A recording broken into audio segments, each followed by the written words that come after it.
السلام عليكم ورحمة الله وبركاته. ازيكم عاملين ايه؟ يا رب تكونوا بخير وصحة وسعادة.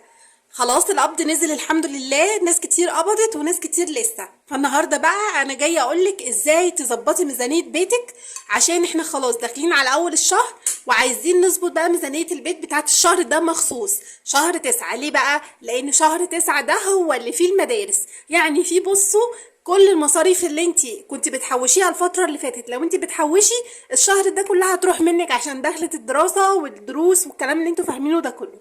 فعايزاكوا كده نبدأ مع بعض ان احنا ننظم ميزانية البيت صح بالطريقة اللي هقولك عليها دي. ولو انتي ميزانية البيت بتخرم منك وبتيجي اخر الشهر والبيت بيبقى فاضي ومعكيش فلوس، فهقولك على طريقة حلوة جدا تنقذك من الزنقة دي ويفضل معاكي طول الوقت فلوس، والحمد لله بيتك مليان خير. فعايزاكم كده تحطوا اللايك الجميل وتشجعوني بكومنت حلو، وكمان ما ننساش نصلي على النبي في الكومنتات كتير. اللهم صل وسلم وزد وبارك عليك يا حبيبي يا شفيعي يا رسول الله. صلوا على النبي عشان كلنا ناخد حسنات. وتعالوا نقول بسم الله. وبالله عليكي اوعي تنسيني باللايك والاشتراك في القناه، ولو حابين ميزانيه معينه بأي مبلغ اكتبوا لي في الكومنتات وانا هعملها لكم. تعالوا كده نقول بسم الله ونبدأ الفيديو. اول حاجه كده احنا خلاص الحمد لله معظمنا قبض تمام. طيب انا لسه ما قبضتش، اسمعي الفيديو ده ونفذي كل خطوه هتسمعيها في الفيديو ده، نفذيها ان شاء الله اول ما تاخدي مصروف بيتك. وعايزاكي كده من الشهر ده ابدأي بقى ايه، كل اللي عدى عدى الحمد لله خلاص، بالحلو بالوحش عدى. عايزين نبدأ بقى مع فترة الدراسة كده بأسلوب جديد عشان نقدر نوفر فعلا للولاد وللمدارس وللدروس والكلام اللي احنا عارفينه ده كله. انا النهارده هكلمك عن الاكل والشرب. الاكل والشرب طبعا ليه النصيب الاكبر بعد الالتزامات تمام، فده بياخد فلوس كتير. لو انت نظمتي ميزانيه بيتك عن طريق الاكل والشرب صح، يبقى ميزانيه بيتك عمرها ما هتخرم معاكي. لكن لو انت دايما بتصرفي كده في تفاهات، وهتشوفوا ده كله معايا في الفيديو، اكيد الميزانيه هتخرم معاكي. فتعالي نشوف احنا ازاي نعمل ميزانيه البيت عشان نقدر نوفر منها ونملى بيتنا خير ربنا. اول حاجه كده عايزاكي تحضري لي 4 اظرف زي دول لو انت من الناس اللي ما بتعرفيش تحوشي، الاظرف دي هتكون بالنسبه لك الانقاذ.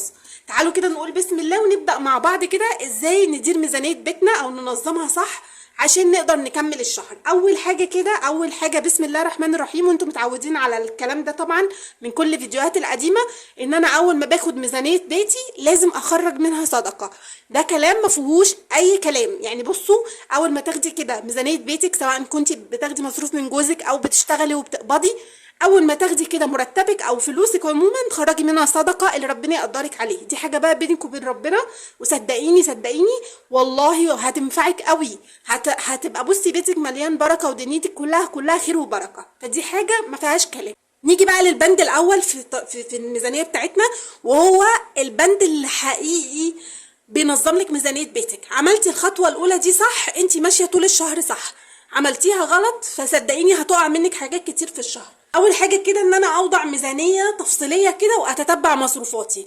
اوضع ميزانيه ازاي؟ بطريقه ال50 30 20، ودي افضل طريقه تقدري تنظمي بيها ميزانيه بيتك، ولحد دلوقتي هي الاولى على كل الميزانيات اللي ممكن تتعمل. طيب هنقسمها ازاي الميزانيه دي؟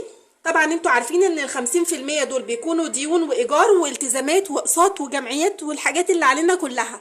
ده لو انت بتاخدي مصروف بيتك في كل حاجه.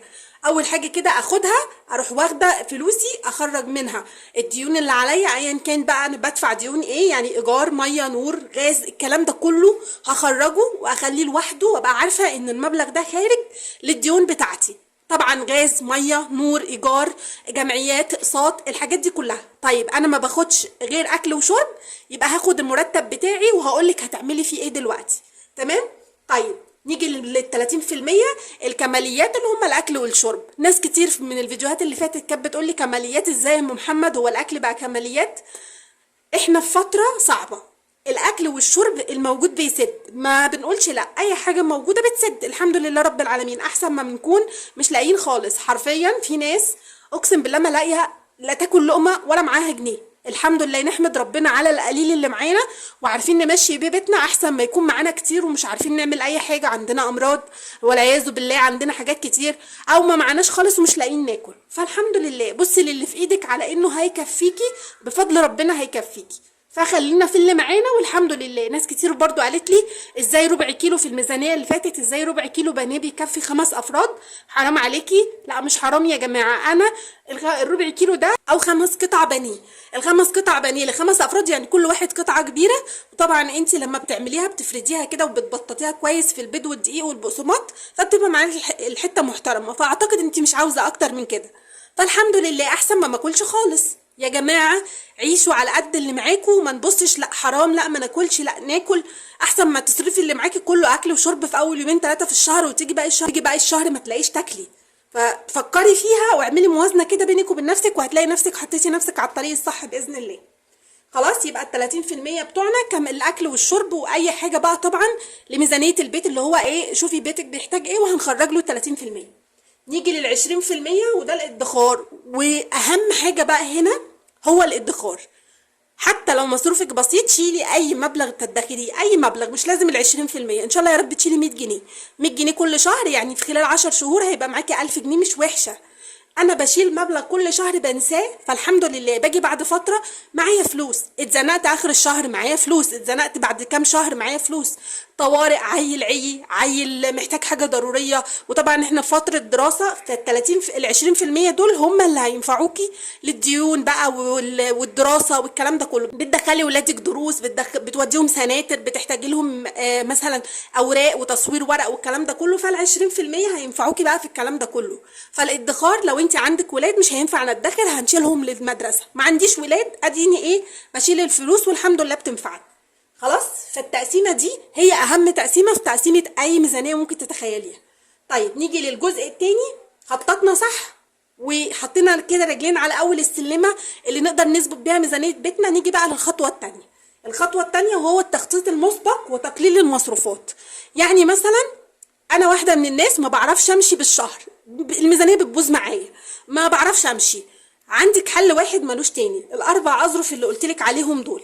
ال4 اظرف دول هنقسم ميزانيه البيت على 4 اظرف، يعني 4 اسابيع. كل اسبوع لو انا باخد 2000 جنيه هيبقى كل ظرف فيه 500 جنيه، وهعيش بيه كل اسبوع. وما ينفعش اجي على الظرف اللي بعده ولو حتى في 10 جنيه، مستحيل مستحيل. انا كل ظرف ملتزمه بالمبلغ اللي او كل اسبوع ملتزمه بالمبلغ اللي جوه الظرف ده، اعيش بيه، امشي على قده ايا كان بقى. ان شاء الله يا رب يكونوا 100 جنيه، انا هعيش بيهم.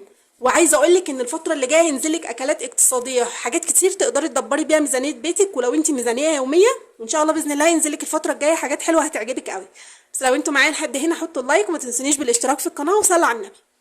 خلاص، يبقى انا لو انا من الناس اللي ما بتعرفش تمشي بالشهر، وده الافضل ليا وليكي بصراحه، وانا نفسي الشهر ده ان شاء الله بامر الله همشي بالاسبوع مش همشي بالشهر.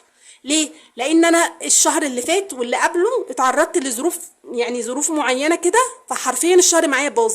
فانا الشهر ده مش هكرر غلطاتي بتاعت الشهر اللي فات واللي قبله، لا انا همشي بالاسبوع. وزي ما قلت لكم كده كل اسبوع هيكون لي ظرف انا مضطر امشي باللي فيه ايا كان هو ايه المبلغ، ان المهم ان انا هعمل كده. طيب عشان بقى امشي بكل ظرف لازم هعمل حاجه معينه، لازم كده ايه، هي دي اللي هتظبط لي الكلام، مش هتخليني امد ايدي على الظرف اللي بعده. ان انا اخطط للاسبوع بتاعي هيمشي ازاي. يعني مثلا الاسبوع بتاعي لازم اكون عامله له قائمه مشتريات ومنيو اكلات. الحاجتين دول اهم حاجتين هيمشوكي على الميزانيه مظبوط. ده لو انت بتمشي بالشهر او بالاسبوع. الخطوه دي تقدري تنفذيها لو حتى انت بتمشي بالشهر، يعني قبل ما تنزلي كده تشتري مشتريات بيتك، لو انت بتمشي بالشهر هتكون كاتبه بالورقه والقلم كل متطلبات بيتي واحتياجاتي وانزل اشتريها هي مظبوطه. لا هشتري اقل ولا هشتري اكتر، اشتري احتياجاتك. طالما المبلغ معاكي قليل امشي على اللي قدك، امشي على اللي معاكي. خلاص، وده برضو للناس اللي هتمشي بالاسبوع. تمام، يبقى نعمل بالورقه والقلم كده قائمه مشتريات ومنيو اكلات. ده هيساعدني ان انا ما توهش، وفي نفس الوقت انا عارفه انا عندي 1 2 3 هعمل منهم 1 2 3 خلاص ما فيهاش كلام. خلاص، نيجي بقى للحاجه اللي بعد كده، نقلل الفواتير والخدمات والحاجات الكلام ده كلها، عشان في حاجات بتبقى متغيره. زي مثلا 50% دول مش كلهم ثوابت، الايجار بس هو اللي بيكون ثابت لكن الفواتير مش ثابته. صح، يعني مثلا الشهر ده انت جاي لك فاتوره كهرباء 100 جنيه، الشهر اللي قبله جالك 150، الشهر اللي بعده جالك 200. المهم ان دي فواتير متغيره او متغيره. انا لو قدرت اغير في الفواتير دي واقلل منها هقدر اوفر حتى من البند ده، اوفر على الاقل 100 جنيه. بصوا اقل حاجه 100 جنيه، يبقى انت اولى بال100 جنيه دي هتشيليها مع الادخار او تحطيها على مصروف بيتك انت وشطارتك، اللي يعجبك اعمليه. المهم ان اللي انت تقدري توفري فيه وتقلليه اعمليه. تمام؟ دي حاجه مهمه جدا، وبجد بجد هتوفر لك كتير قوي ان انا احاول اقلل من استهلاكي للفواتير، الميه والنور والغاز. يعني مش لازم ان انا مثلا اول ما اصحى من النوم اروح مشغله النور، مش لازم وانا بغسل مواعين ابقى فاتحه الحنفيه على الاخر، مش لازم ان انا اعمل اكل كل يوم، ممكن اعمل اكل يومين والحمد لله وهبقى كل يوم على التسخين وخلاص. المهم ان انا ايه، اقلل في استهلاك الانبوبه او الغاز. خلاص.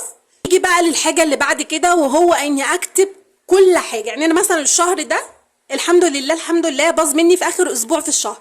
خلاص، هو فعلا باظ مني. انا واحده من الناس، ست زيكم، الشهر ده باظ مني زي كل الناس. طيب انا بقى دلوقتي قعدت ورجعت، لسه كنت بقول لكم انا باظ مني الشهر ده واللي فات في حاجه معينه.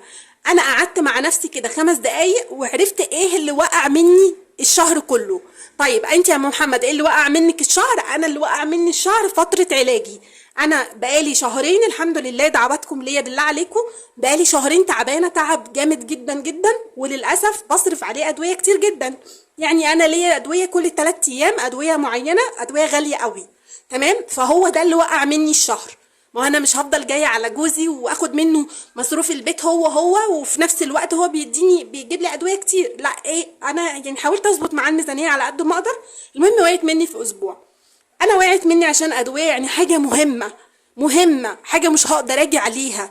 لكن انت بقى وقعت منك عشان ايه؟ وقعت منك عشان بتشتري اكل جاهز من بره، وقعت منك عشان خرجتي خروجه ملهاش لازمه، وقعت منك مثلا عشان جبتي عروض من السوبر ماركت مثلا انت شايفه ان هي موفره ليكي بس بالعكس هي مركونه في التلاجة ملهاش لازمه.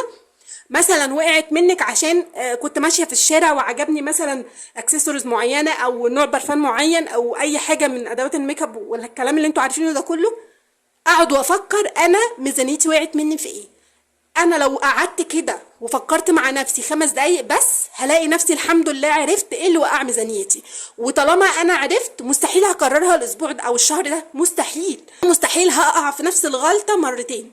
فانا عايزاكي كده اقعدي وفكري قبل ما تبداي ميزانيه الشهر الجديد ده، اقعدي وفكري انت الشهر ده وقع منك في ايه، وابداي ان انت خلاص اتعلمت من خطأي وابدا شهر جديد بنظام جديد ان شاء الله باذن الله ونوفر منه. طيب لو انا مش عارفه اعمل ده، في ابلكيشنات كتير بتنزل على الموبايلات. الابلكيشنات دي بتنظم لك ميزانيه البيت، يعني بتعرفك تجيبي ايه ما تجيبيش ايه، توفري في ايه ما توفريش في ايه.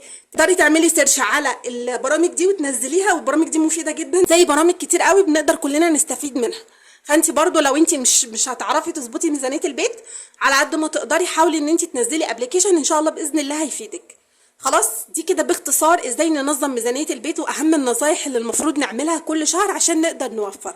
بتمنى من كل قلبي تكونوا استفدتوا من الفيديو ده، ولو استفدتي منه ما تنسينيش باللايك والاشتراك في القناه ودعوه حلوه من قلبك كده، لعل وعسى تكون سبب في شفائي ان شاء الله باذن الله.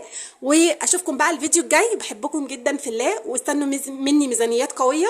والفيديو اللي جاي هيكون افكار للتحويش ونصايح مهمه جدا. لو حابين برضو ميزانيات اكتبوا لي في الكومنتات وانا هعملها لكم.